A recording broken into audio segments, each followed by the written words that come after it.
Тешко дека ќе се справиме со дивите продавачи по струмичките улици. Ова е ставот на одговорните за нелегалната продажба на текстил долж булеварот Маршал Тито во Струмица. Комуналните и пазарните инспектори континуирано излегувале на терен, но при контролите дивите тезгаджии со се стока бегале по улиците. Станува збор за појава која е секојдневна слика во центарот на градот, за кој реагираат дуканџиите и собствениците на тезги во Глобал. Од комуналната инспекција на Струмица велат дека немаат многу ингеренции за оваа појава. Казните кои тие ги пишувале за узурпација на јавна површина не ги плашеле дивите продавачи, а казните биле символични. Гласниот општи комунален инспектор, делокругот на неговите надлежности се состои во делот на излагање и продажба на индустријски и земјоделски производи на јавна површина, е содржан во член 14 од Законот за јавна чистота во поглед на заштита на јавните површини ради нивно одржување. Предвидената инспекцијска мерка за овој прекршок е 50 евра во мандатна постапка.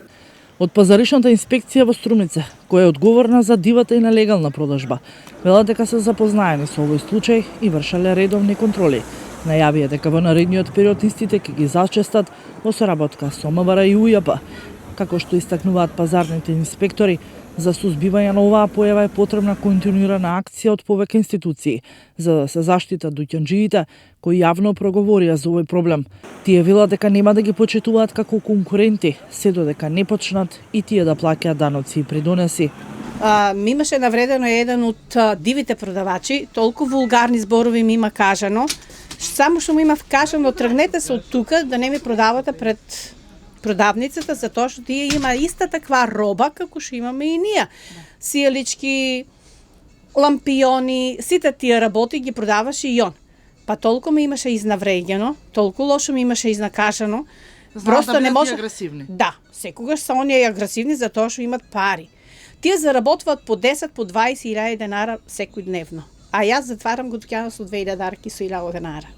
Па нека воде в сметка некој како и на кој начин ние треба да обстануваме. Не сум против. Да. И тие треба да заработуваат, но не да бидат толку привилегувани како малцинства, а ние македонците секогаш угнетувани и уништувани.